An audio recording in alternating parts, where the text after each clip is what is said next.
Maïna Sage.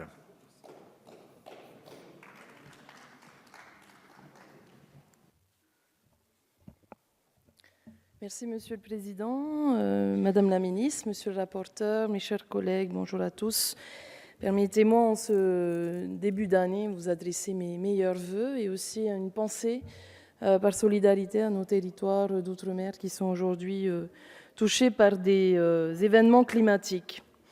Le foncier et l'indivision sont des problématiques centrales pour la majorité des collectivités territoriales de l'outre-mer français. Je voulais donc d'abord en préambule saluer l'initiative de notre collègue Serge Letchimy qui, par cette proposition de loi, nous permet d'aborder cette thématique complexe, d'en parler, d'en débattre ce soir tous ensemble et de réaliser quelques avancées qui permettront à nos populations de pouvoir aussi bénéficier de ce foncier qui est souvent très inaccessible.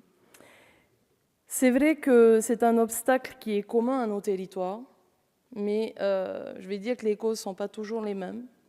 Néanmoins, les impacts sont souvent identiques. Le premier impact, tout le monde l'a constaté, c'est un impact social. Ce sont des familles qui ne peuvent pas se loger. Et tout le monde, c'est universel, aspire à un emploi, un logement, un toit pour sa famille, pour pouvoir faire des projets de vie. Et ce qui est très paradoxal, c'est que ces populations qui sont souvent propriétaires depuis parfois des millénaires, comme en Polynésie, n'ont pas accès à leurs terres, alors qu'elles ont parfois un lien viscéral avec cet espace terrestre, voire même maritime. Pour la petite anecdote, je voulais le partager avec vous. Sachez que les Polynésiens, jusqu'à aujourd'hui, en grande majorité, enterrent le placenta du nouveau-né et y plantent un arbre pour lui rappeler son lien avec la terre, son histoire avec cette terre. On décrit souvent et on donne un nom qui a un lien lié à la propriété de cet espace. Et cet espace n'est pas que terrestre, il vient souvent des pics montagneux jusqu'à la barrière récifale. Et ça, c'est quelque chose que nous vivons, et ce sont des territoires aussi français. Donc je voulais que vous ayez une pensée pour nos concitoyens jusqu'à l'autre bout de la planète. Et d'ailleurs, je suis ravie, je vous en remercie par avance, parce que la semaine prochaine, Madame la Ministre, vous serez dans notre territoire. Ça vous permettra de toucher du doigt cette réalité, celle dont on parle, la diversité de ces territoires, la diversité de ces cultures, de nos histoires, et de voir comment au quotidien la problématique foncière est un frein énorme, à la fois au développement social, à l'épanouissement social de nos familles. C'est aussi un frein, bien évidemment, au développement économique. Vous savez que la plupart des terres en Polynésie ont été reclassées présumées domaniales. Ça, c'est une spécialité chez nous.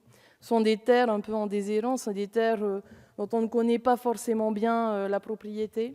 Elles ne sont pas classées domaniales, elles ne sont pas publiques, elles sont présumées domaniales, le pays étant un peu le gardien de ces terres dans l'attente de revendications. Beaucoup des successions en Polynésie sont ouvertes sur des décennies jusqu'à aujourd'hui, vous l'avez dit également dans votre intervention, mais sachez que nos familles parfois attendent des générations avant de pouvoir enfin bénéficier de cet espace. J'ai bien aimé l'expression de ma collègue, l'idée de libérer le foncier. Oui, on libère le foncier, mais on libère des vies, on libère des projets de vie, et c'est à l'ensemble de ces populations que je pense en abordant ce texte. Je voulais aussi aborder une autre problématique qui m'est apparue flagrante ce matin, Madame la Ministre. Vous savez que nous avons lancé au sein de l'Assemblée nationale une mission d'information pour la gestion des événements climatiques majeurs en zone littorale, dans l'Hexagone et dans l'Outre-mer. Et ce matin, nous recevions l'Observatoire national de la mer et du littoral, qui a partagé avec nous des données démographiques.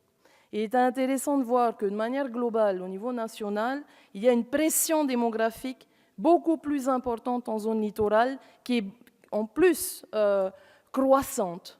Donc on a une pression de l'ordre de 2,5 fois celle d'une croissance normale dans d'autres zones.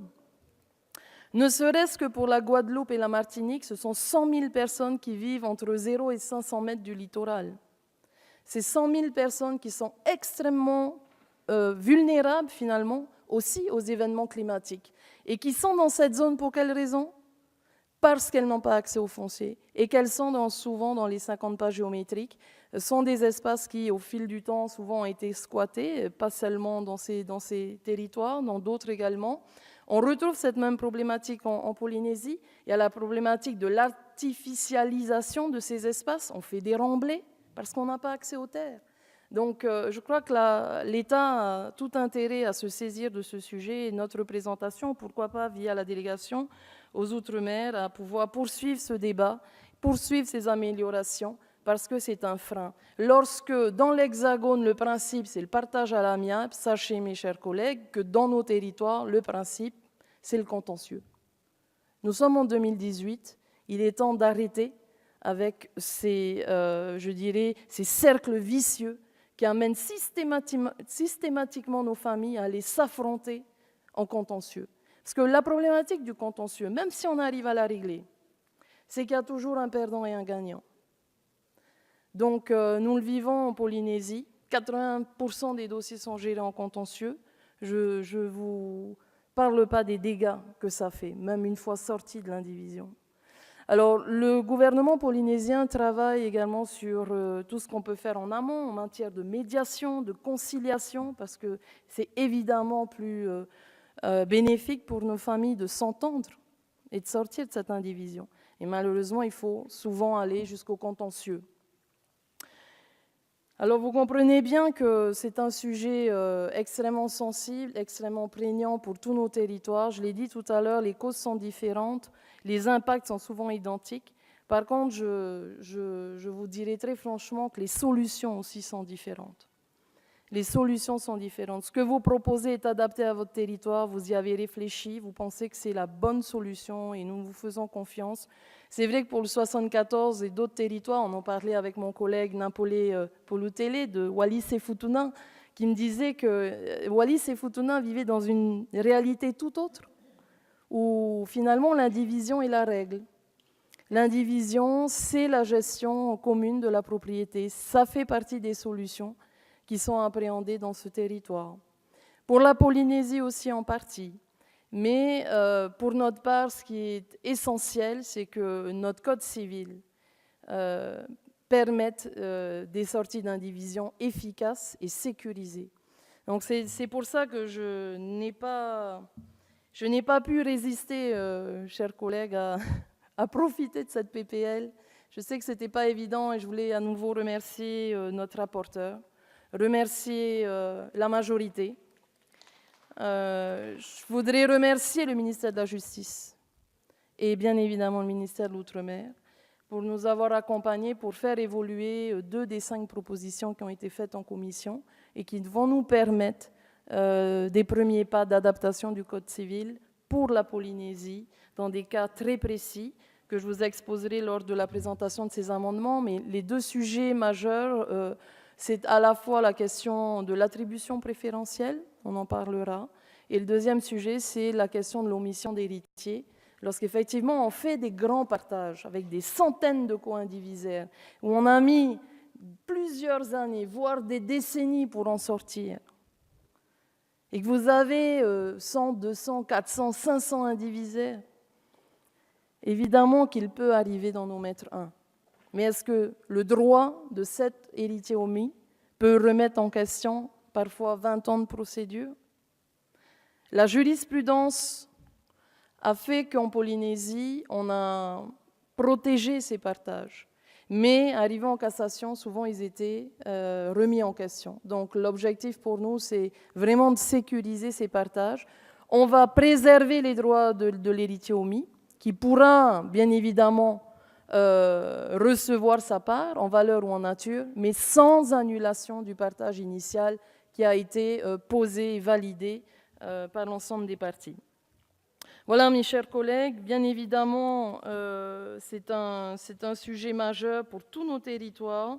Nous soutiendrons ce texte, nous soutiendrons toutes les prochaines initiatives, parce qu'il y en aura d'autres. Il y a d'autres sujets à traiter. Le partage par souche, Madame la Ministre, on vous en parlera la semaine prochaine. Ça fait partie du bilan des assises. Sachez que c'est un sujet qui a été abordé et on a souhaité l'inscrire au bilan des assises. Donc vous allez pouvoir recevoir la semaine prochaine en Polynésie.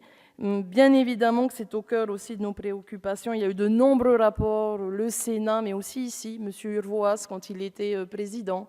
Mme Taubira, lorsqu'elle était ministre, avait aussi délégué une mission. Bref, tout concorde pour dire qu'il nous faut un droit adapté à nos territoires. Et je crois que cela ne remet en aucunement question la Constitution, bien au contraire.